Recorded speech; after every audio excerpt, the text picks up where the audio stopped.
Pokoke ana wong poso tapi lali terus mangan, itu rezeki dari Allah, dilanjutkan. Tapi nek pas eling ya aja diterusno Pak ya.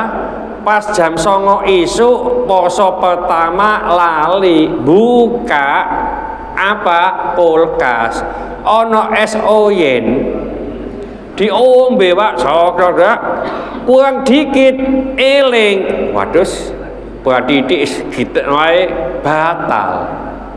Nek wis eling ya harus diletakkan terus kemu ya, jangan dinikmati ya. Kalau lupa itu tidak ada hukumnya lupa itu Pak ya. Ustadz nek ngunuan ambek bojo lali ini apa ya, mau sekolah lali ya nek ngono ya. Itu kan ono perlu pemanasan Pak.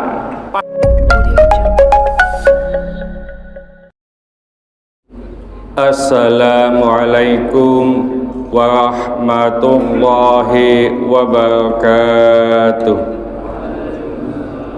Bismillahirrahmanirrahim. Wa an Abi Hurairah radhiyallahu anhu qala, dari Abu Hurairah mudah-mudahan Allah meridhoinya, ia berkata qala Rasulullah sallallahu alaihi wasallam, Rasulullah sallallahu alaihi wasallam bersabda, man nasiya wa huwa shaimun fa akal au syariba, barang siapa yang lupa pas saat ia berpuasa ia makan dan minum, fal yutimma shaumahu, maka hendaklah ia menyempurnakan puasanya. Kenapa? Fa innama at'amahu Allah wa saqahu, karena sesungguhnya makan dan minum itu diberi Allah. Walil hakimi man aftara fi ramadhana nasiyan, barang siapa yang makan pada bulan Ramadan karena lupa, fala qada'a alaihi, maka ia tidak wajib untuk mengkodoknya, wala kafarata, dan juga dia tidak usah membayar kafarat. Wa huwa shahihun, ini hadis sahih. Ini sudah nggak perlu dijelaskan secara rinci. Pokoke ana wong poso tapi lali terus mangan, itu rezeki dari Allah, dilanjutkan. Tapi nek pas eling ya aja diterusno Pak ya. Pas jam 09.00 isuk poso pertama lali buka apa kulkas ana es oyen diombe Pak, sok-sok kurang dikit eling, waduh berarti gitu wae batal.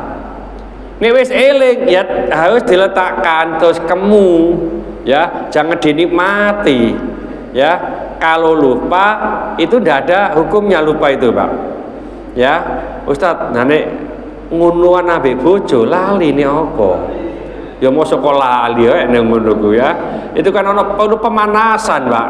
Pas pemanasan kan ingat itu ya. Ya pas pemanasan. Mosok langsung tunjuk poin kan nggak mungkin. Nah, apa? Ngunuan dah. Ya ngonoan itu loh Pak. Pancing gak bahaya dah. Jadi kalau lupa ya, kalau ngelali itu tidak boleh ya. Kita berupaya jangan sampai kita mencurangi diri kita sendiri. Allah itu maha tahu Pak. Bojo gak ono, anak gak ono, ngelak ngombe ya, itu kalau orang puasanya sungguh-sungguh tidak akan berani. Karena apa? Puasa itu yang tahu hanya dia sama Allah. Orang di sampingnya itu tidak tahu Pak. Wudu pas asar ngelak ngombe jenengan kemudian itu diombe, koncone sing di sebelah itu tidak ngerti Pak ya. Karena puasa itu hanya dia sama Allah, makanya langsung Allah yang memberikan apa pahala, enggak lewat malaikat. Jadi malaikat enggak ngerti pahala ini apa, blas enggak ngerti ya. Jadi hanya Allah. Oleh karena itu monggo kita upayakan sejujur-jujurnya. Masih ada waktu. Bismillahirrahmanirrahim. Wa an Abi Hurairah radhiyallahu ta'ala anhu qala, dari Abu Hurairah mudah-mudahan Allah meridhoinya, ia berkata, qala Rasulullah sallallahu alaihi wasallam, Rasulullah sallallahu bersabda, man da'atul qai'u, barang siapa yang muntah karena terpaksa, fala qada'a alaihi, maka ia tidak wajib mengqadanya.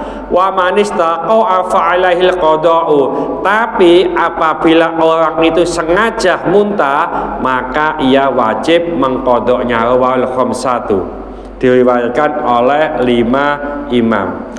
Jadi muntah itu kalau puasa ada 2 hukum.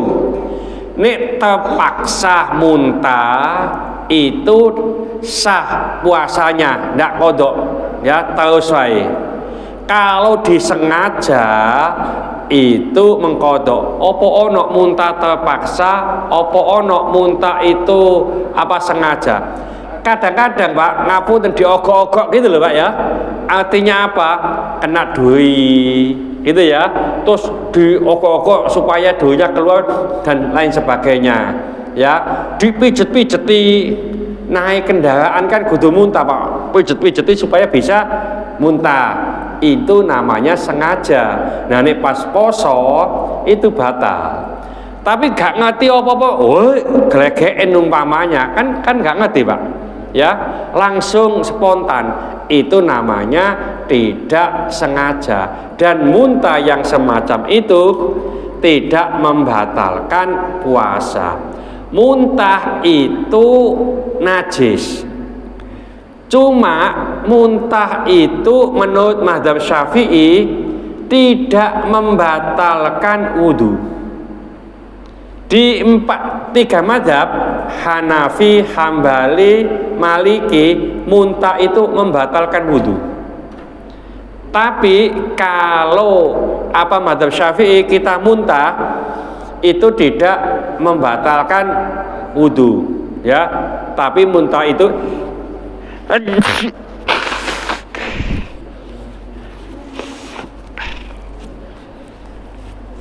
maaf agak error ini ya. Iya ya. Nah ini sholat terus muntah bagaimana Pak? Ya,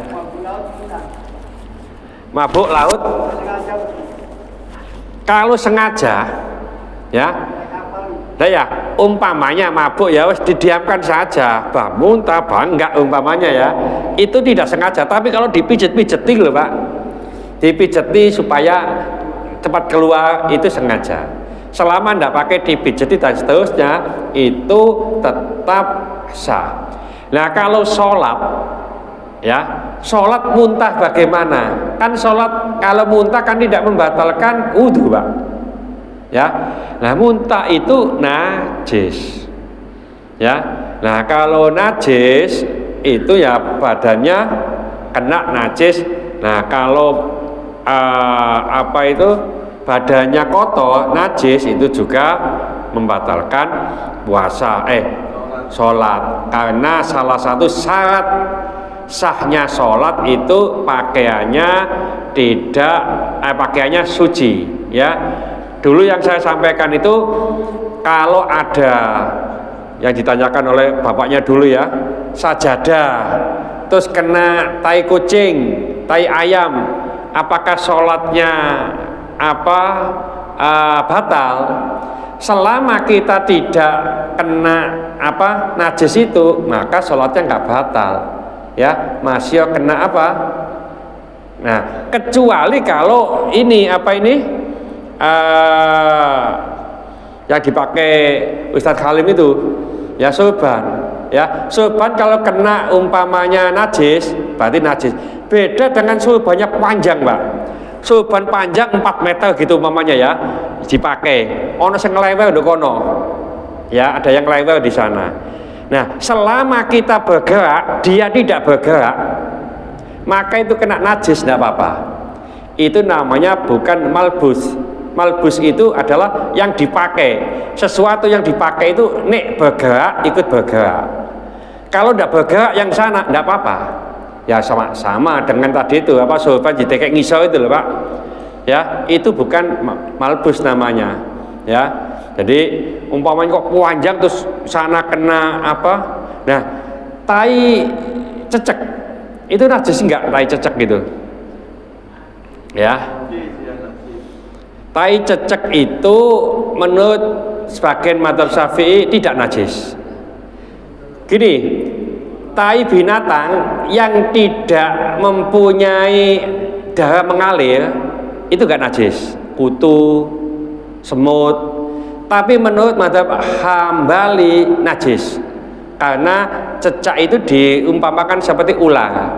Punya apa? Punya darah mengalir. Ya.